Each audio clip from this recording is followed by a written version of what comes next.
Hello everyone, this is Como bringing you a battle report. Orcs and Goblins versus Dwarves. Oh, I have a soft spot for Orcs and Goblins. They were my first army I've ever played, so I always enjoy playing them. It's been a long time since I've played Orcs and Goblins, and so here it is. Now, a little bit of background on this. I went to an RTT, supposed to be a very small RTT. It's been a while since I've been to this. It's been almost 8 years, and so you know, now that I'm back in the hobby, I decided to go to it again. They were always small, but they were fun. They were very competitive, no comp, so they're tough as nails. And so when I show up, it sure is small. There used to be an average anywhere from 8 to 16, and we show up and there's only 2 of us. And so on top of that, when my opponent finds out that I'm Dwarves, he's like, I don't want to play you. And I can't help him, but I tell him, hey, look, I'm bringing a Srollaz list, okay?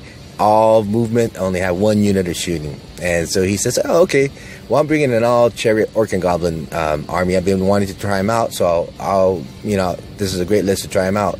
And so that's it, we go ahead and play. So when an opponent tells you he's going to bring a tough Warriors of Chaos or a tough high elf army list, you're thinking, okay, it's going to be a tough list, so you brace yourself for it. But when a person tells you he's bringing a tough Orc and Goblin list, you're like, cool, bring it on, we'll have a little bit of fun, I'll try to take it easy on you.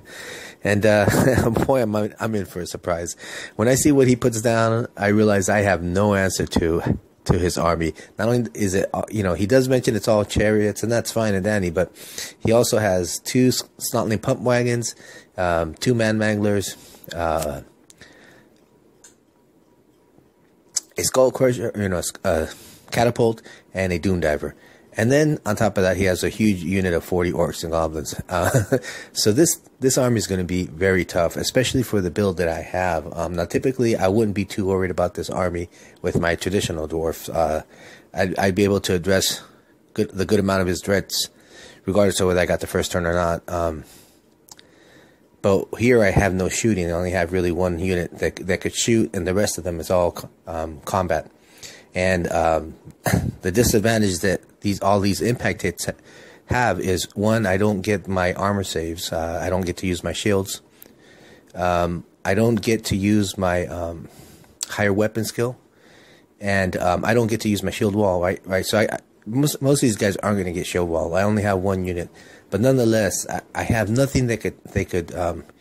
All of my advantages with these are taken away by these impact hits. So it's going to be a tough game for me.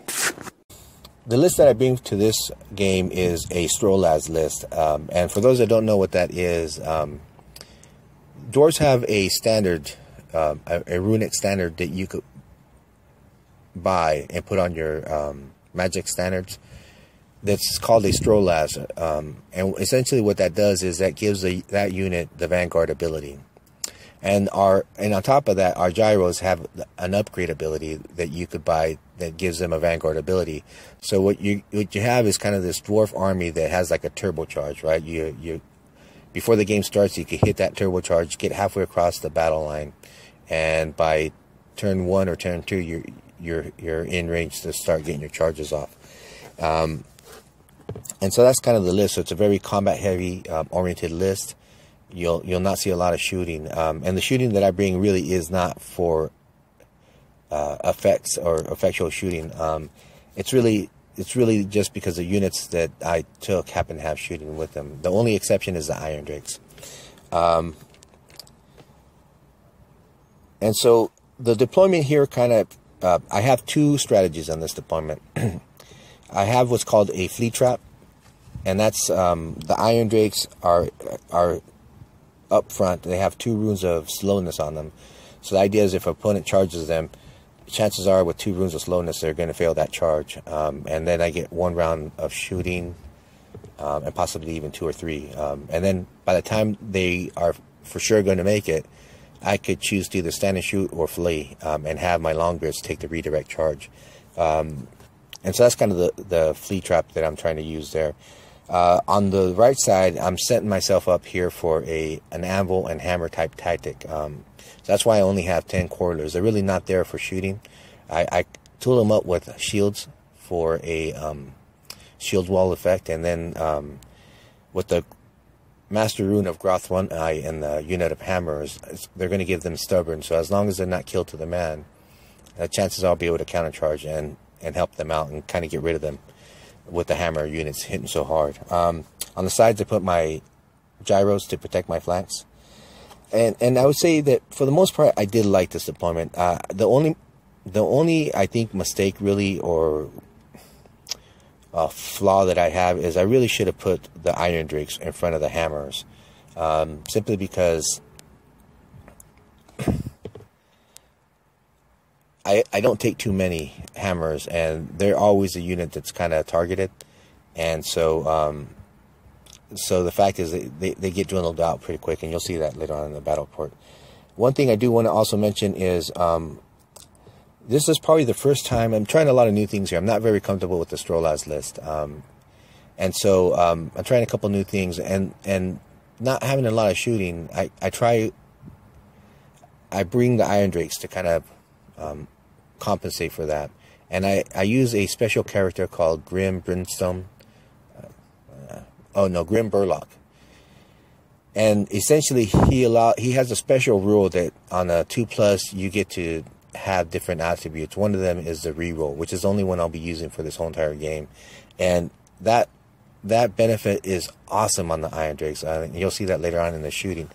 But here's the second mistake that I make, and I apologize to my opponent. I apologize to my viewers.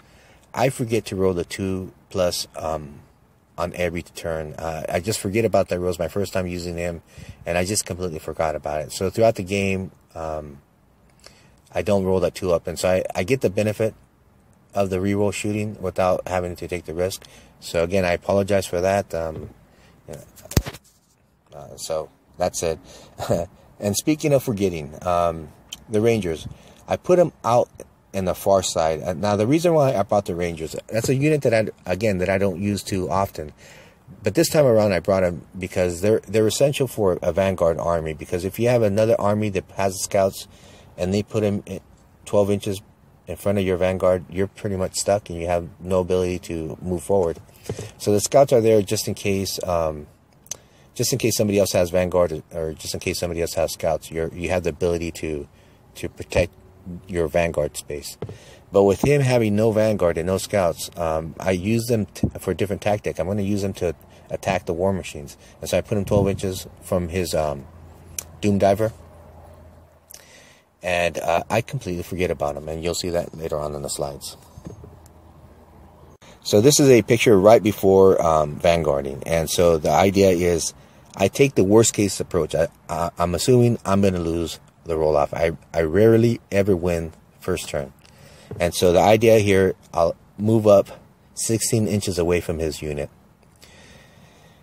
to tempt him enough to get that charge. Chances are he'll get about maybe 50% of his units in. Now, his chariots are going to be tough. They're going to hurt me on the charge, but I know that I could beat them in hand-to-hand combat, and chances are I'll make them break. So the idea then is I'll overrun and get even closer to his troop type, so that on my turn I get to charge, and now I'm a lot closer to his army. But then, surprisingly enough, I win the roll-off. And so I'm still thinking, hey, I didn't think of I didn't plan for winning first. And the voices in the back of my head are saying, don't take it.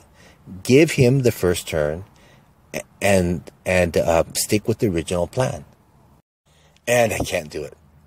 Ever since 8th edition, I've never lost a game where I have army-wide hatred and I win the first turn. It's just so hard to give that advantage up. But I know that it's not an advantage in this game. I don't have the support that I normally have. I don't have the war machines. I don't have the other type of shooting that I normally have, and I'm also not set up. I'm not deployed far enough back to give me 1 or 2 rounds of shooting. I'm up in his face. He's going to get that charge, but I still can't do it. So what I do is I focus on trying to reduce or trying to evaporate 1 unit. And although my Iron Drakes do a fantastic job of causing 8 wounds, it's still not enough to get rid of that 1 unit. But it does deter him from charging on the previous turn. So I mentioned before that I brought a unit of 5 Rangers, and really for me, I bring them for protecting against the Vanguard, but with no need, I put them in the far corner. And the strategy then is for them to take out the Doom Diver, and I completely forget to move him on turn 1. And obviously that's the foremost concern that my opponent has, because he takes advantage of me forgetting, and the first thing he does without hesitation when it's his turn is he declares a charge. And I'm like, oh crap, I forgot to declare the charge. And so I just stand and shoot. And on top of that, I forget that they have axes, which would have given me a strength 5. And I use my crossbows, and I don't do any damage on the stand and shoot. If you go to the center right here, you'll see 4 red arrows, and the solid red arrows represent charges that were made, and the dotted ones represent charges that were failed. And you can see those are directly related to the gyros, who chose him to flee, and the magenta line represents the direction that they fled. Now, I do have a question for the community. One thing I'm not sure about, I mean, when I know that I do movement, I always take into consideration the wheel distance, and so my opponent said, nope, it's just corner to corner. And, you know, I looked at the rules even after the game, and I can't see that. I could see how he interprets that, but it never really says whether you measure from corner to corner or you take the wheel distance into consideration. It just says you do get to make a wheel. It doesn't say it's free of movement. So for those that know the rules or play a certain way, I'd be interested to hear how you guys interpret the rule. The reason being is, had he had to will at all, he would not have made that charge. Oh man. Look, I just can't believe it. The amount of damage he rolls is incredible. He rolls 5s and 6s for all of his impact hits, and then goes on and wounds. And I have no ward save. I have no armor save. I just take it, and he does massive amounts of damage. I know that I have enough to beat him in hand-to-hand still. I'm fairly confident that I calculate that I should do about 10 wounds, and I do 10 wounds, and sure enough, I blow up the unit. But now they can't take another charge, or else they're pretty much will be nullified at that point. And to me, that's the best case, in the sense that destroying that unit was the best thing that could happen, because now I'm able to reform and not have to worry about some fleeing unit rallying and coming back. And I could take care of assisting the Corlers, because they're going to need it. And you see right now, I show how much damage he does. And this happens on my dwarf turn. So after the devastating charge he does to my hammers, he fluffs it on this one and only kills 3 Rangers. I turn around and do 1 wound, and I stick around. So the photograph is after my turn 2. And so essentially what I do is I again cause another wound on his hero, and I kill him. So I'm just fighting the Chariot now. I'm hoping with my Iron Drakes that I could get rid of the Chariot altogether, do enough damage to kill the Chariot and the hero, and I just don't. Unfortunately, I do only enough to kill 1 Chariot, and that's it. So at least, you know, the good news is I don't have another Chariot to worry about, but I still don't get the points till I kill that hero. So you see the slides right here. I kind of, as I mentioned in the previous slides, my hammers, they turn around, charge the chariots. The chariots do their impact hits, kill 8 of my 10 quarrelers, and my hammers turn around and completely wipe out his chariot units. And so then I turn around and redirect and get ready for the other chariot charges. He declares a charge with his chariot with 1 wound on it into my hammers, about 7 man strong. Now I'd like to take a break here because I think this is a learning moment, and knowing is half of the battle. So in my quest to learn knowledge and share knowledge, I often visit forums, and one forum in particular a user was asking the advantages of taking a no stone into a unit of hammers. My response to him was, there's actually no advantage. As a matter of fact, there's disadvantages. One in particular is you cannot flee as a charge reaction. Now, some guy named Mr. Taxi Baggins, Mr. Know-It-All, responds and says, good, hammers should never flee. And so this is a great learning moment for Mr. Taxi Baggins. Now, going back to the lesson, or the game, I know that with only one wound left, I could easily get that one wound. But my hammers is only 7-man strong. And the way my opponent has been rolling his impact hits, I'm thinking I'm going to lose 4 to 5 hammers even before I get to swing back. And so at that point, the hammers will completely be ineffectual and probably get picked off by his shooting. So I don't want to take that risk. And so I look and I say, hey, if I flee, the chance he's about 9 inches away. So if I roll 4 or greater, it's impossible for him to make that charge. And that's and the odds of me failing that is 1 in 12. For him to make the charge, that'd mean he'd have to make the charge on boxcars. And that's probably about, what, 1 in 3 chance of him making it. So we're looking at a 1 in 36 chance of me failing to flee from him. And I'm liking those odds. But not only that, if I successfully flee, he's going to advance up maybe about 4 to 5 inches and be in the front arc of my longbeards, or even in charge range with my quarters. And so most likely I'll counter him and countercharge him with my quarters, even though there's 2 men in that unit. And so I'll tie him up for the rest of the game, or at least, tie him up for a good while where he can't do any damage with that one chariot, and I could focus on the rest of his stuff. So I'm thinking this is a brilliant tactic. So I go ahead and declare a flee reaction. And I roll a 3.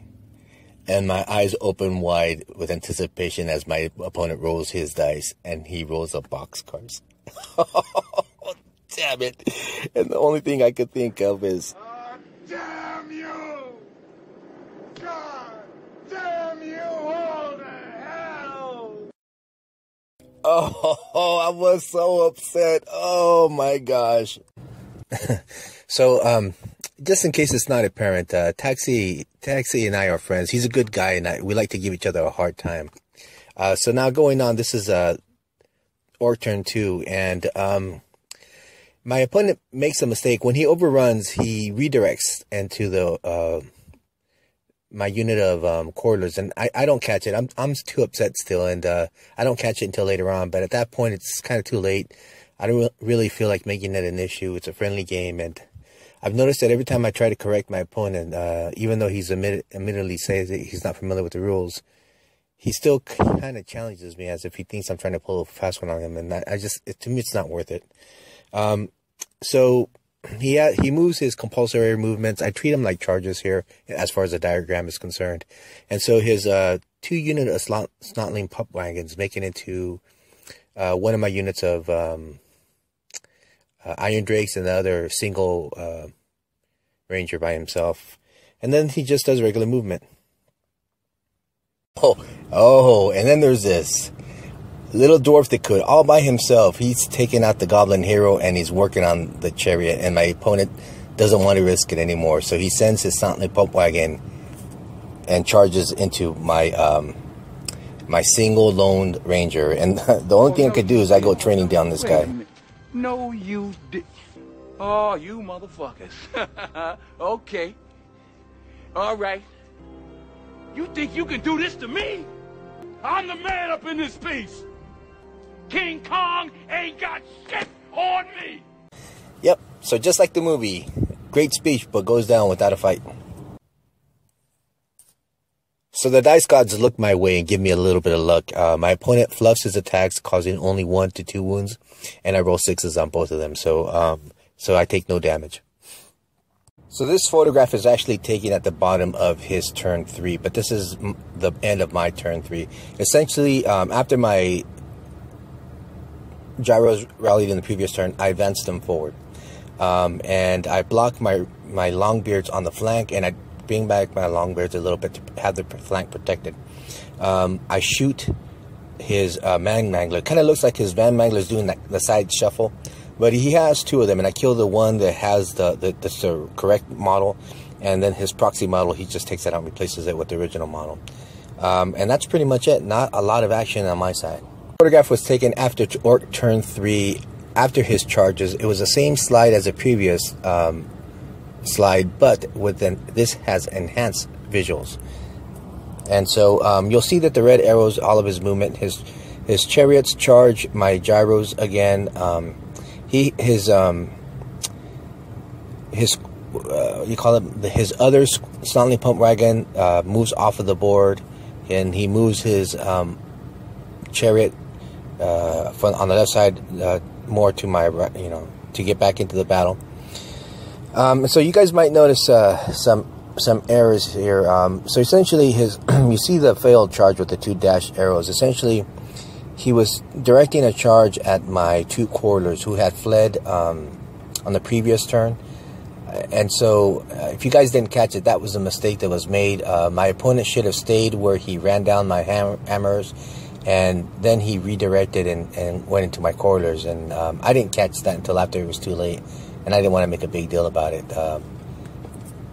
So one of the things that kind of had been happening is, even though my opponent didn't know the rules, every time I tried to correct him, he was very polite and cordial and just kind of asked me questions, but I could tell he didn't really believe me. Thought I was trying to take advantage of him or trying to manipulate because he didn't know the rules.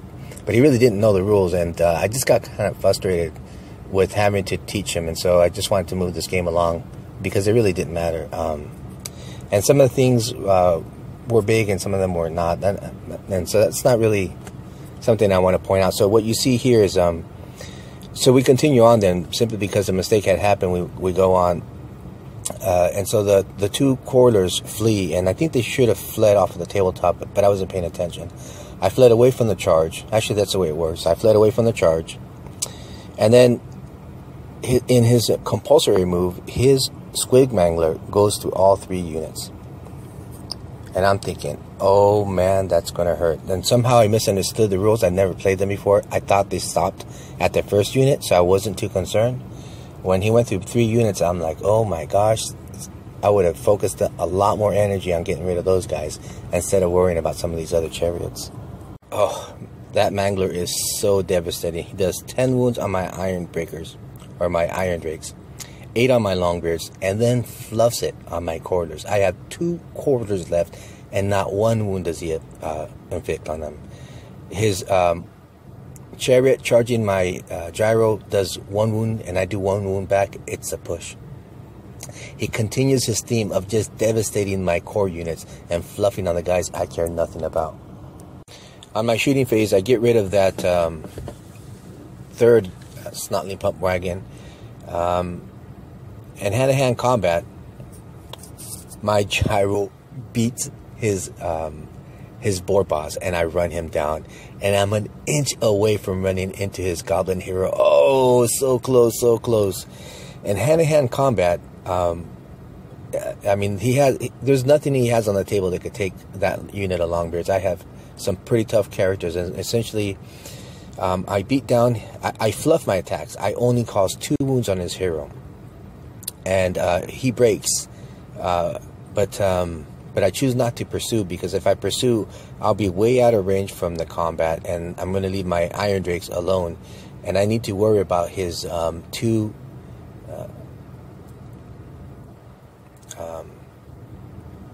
chariots that are there and ready.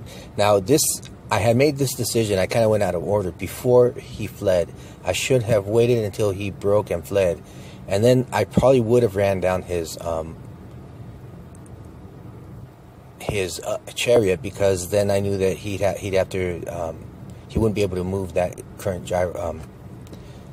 chariot in the previous turn. But I make the mistake here of just getting thinking too much in advance. Orc and Goblin turn 4, and this is the last slide of the game. My opponent had a hard fast time that he had to stop, and so we were already over by 20 minutes. So we just finished up this game, this turn, and called it a game.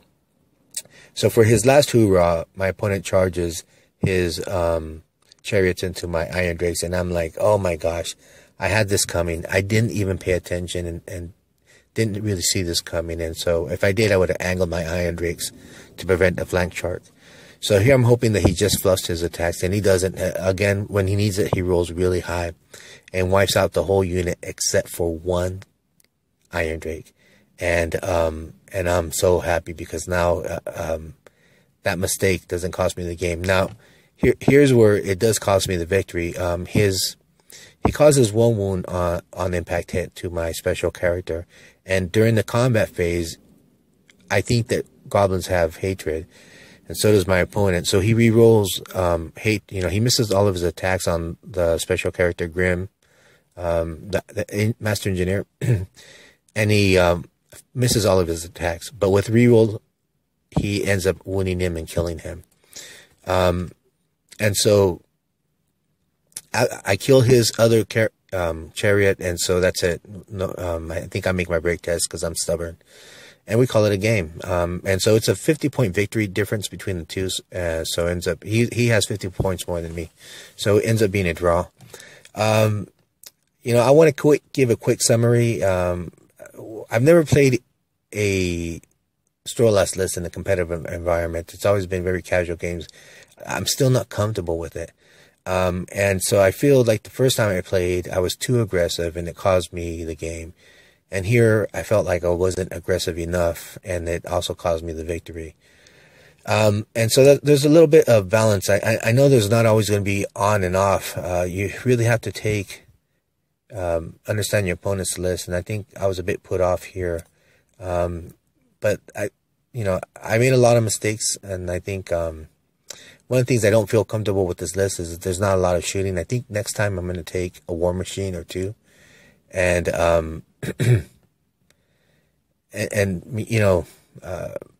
and see how that works. I also try to make the list kind of ETC friendly. I would never have taken 10 corridors. They really didn't do much except for give up points. The other thing is, wow, I gotta say, Iron Drakes by themselves are fantastic. But when you put that special character with that reroll, oh my gosh, they are deadly. If there was more viable targets, I would have absolutely decimated those units with this Iron Drakes. Iron Drakes are fantastic. I think on my next list, I'll bump up and bring a little bit more Iron Drakes and stick with that special character combo. He is fantastic.